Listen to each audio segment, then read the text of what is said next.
सबसे पहले आज के वीडियो का टाइटल को देखेंगे द गेनफुल एग्रीमेंट। एग्रीमेंट का मतलब होता है समझौता। गेनफुल का मतलब क्या होता है? लाभदायक। ठीक है। द यहाँ पर लगा हुआ है डेफिनेट आर्टिकल। ठीक है। और गेनफुल यहाँ पर एडजेक्टिव का काम कर रहा है, क्योंकि एग्रीमेंट जो होता है वो नाउन होता है। तो लाभदायक समझौता। ठीक है। वन डे एक दिन, ये एडवर्बल फ्रेज ऑफ टाइम है। वन डे एक दिन, अ फार्मर एक किसान, ये जो है सब्जेक्ट है इस वाक्य में। ठीक है। तो एक दिन एक किसान, वेंट, गो का सेकंड फॉर्म वेंट मीन्स गया, कहाँ पे? टू हिज फार्म यानी अपने खेत। टू यहाँ पर प्रपोजिशन है। ठीक है। एंड फाउंड और पाया, अ नोम। नोम का मतलब क्या होता है? बौना। ठीक है। जो छोटे कद के होते हैं उनको बौना कहा जाता है। तो एक दिन एक किसान अपने खेत गया और उसने एक बौने को देखा या पाया। Sitting in one of his field, अपने खेत के एक हिस्से में बौने को बैठे हुए। ठीक है। जो किसान ने बौने को पाया तो किस स्थिति में पाया? कि बैठे हुए स्थिति में। ठीक है। It is a common belief, यह एक आम धारणा है। ठीक है। कॉमन यानी आम तौर से, बिलीव यानी धारणा या विश्वास है। दैट कि नोम्स गार्ड बिग ट्रीजर्स। ठीक है। ट्रीजर्स यानी खजाने। ठीक है। तो ये एक आम धारणा है कि बौने जो होते हैं वो बड़े खजानों के रक्षक होते हैं। ठीक है। गार्ड यानी रक्षक। सो इसलिए द फार्मर थॉट, किसान ने सोचा, दैट कि, दैट यहाँ पर कंजंक्शन है। There must be a treasure buried there, यानी देयर यहाँ पे कि वहाँ पे अवश्य ही, मस्ट बी अवश्य होगा, अ ट्रीजर एक खजाना, बरीड यानी बरी का मतलब होता है दफनाया हुआ या गड़ा हुआ। ठीक है। देयर यानी वहाँ, एडवर्ब ऑफ प्लेस यहाँ पे यूज़ किया गया है। ठीक है।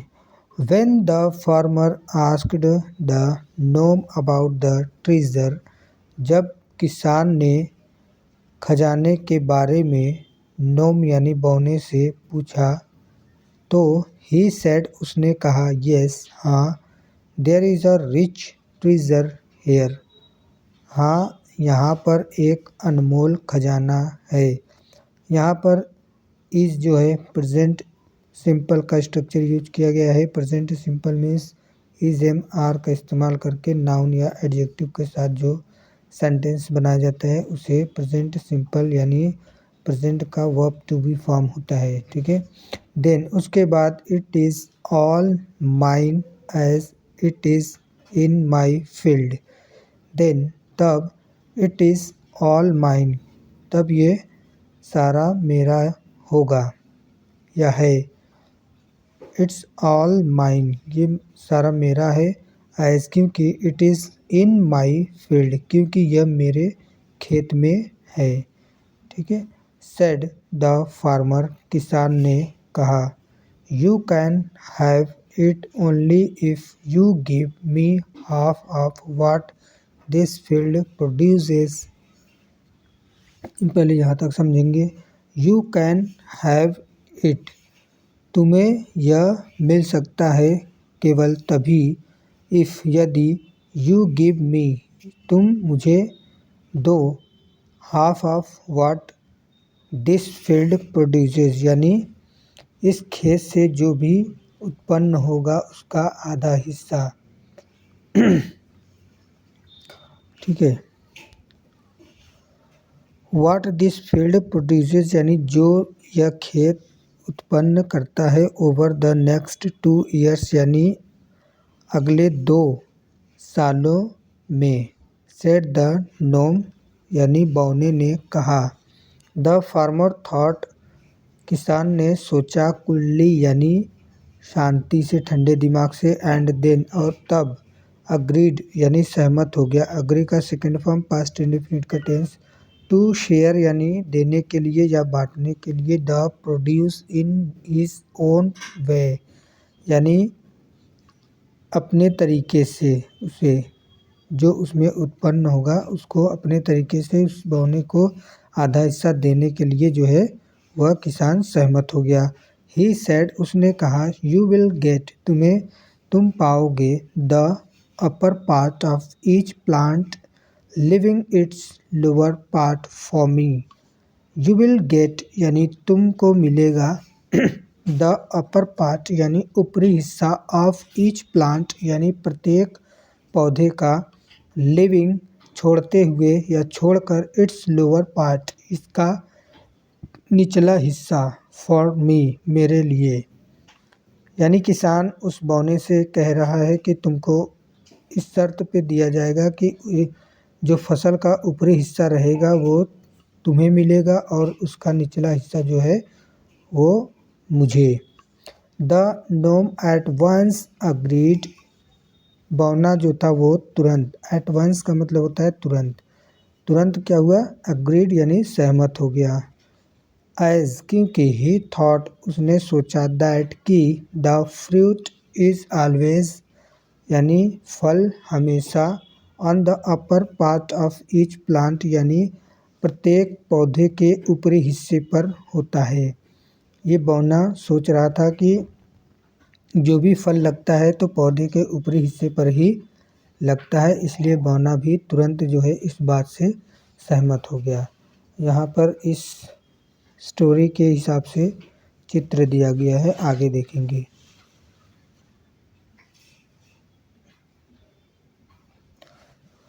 But the farmer was very wise and clever लेकिन द फार्मर किसान वॉज वेरी वाइज यानी बहुत बुद्धिमान, एंड क्लेवर और चालाक था।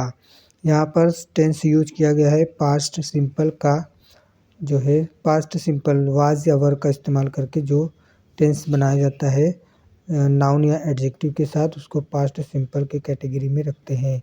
ही हैड अग्रीड वह सहमत हो चुका था, टू शेयर देने के लिए, द क्रॉप यानी फसलों को, आफ्टर थिंकिंग यानी सोचने के बाद, ऑफ अ प्लान यानी एक युक्ति, यानी उसके दिमाग में एक प्लान था, उसे सोचने के बाद वह इसको देने के लिए सहमत हुआ था, विच जो would surely not allow the gnome to have anything at all. At all का मतलब होता है बिल्कुल भी, यानी किसान ऐसा सोचा था कि उसका जो कि श्योरली यानी निश्चित रूप से, वुड नॉट अलाउ यानी वो उसे नहीं देगा, द नोम यानी उस बौने को कुछ भी नहीं मिलेगा।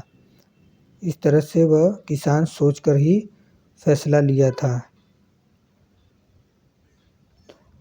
एट ऑल बिल्कुल भी। ही डिसाइडेड उसने फैसला किया, टू सो यानी बोने का, पोटैटोज यानी आलू बोने का उस किसान ने फैसला लिया, इन द फील्ड यानी उस खेत में, फॉर द नेक्स्ट 2 ईयर्स अगले 2 सालों के लिए। तो अगले 2 सालों के लिए उस किसान ने उस खेत में जो है आलू बोने का फैसला किया।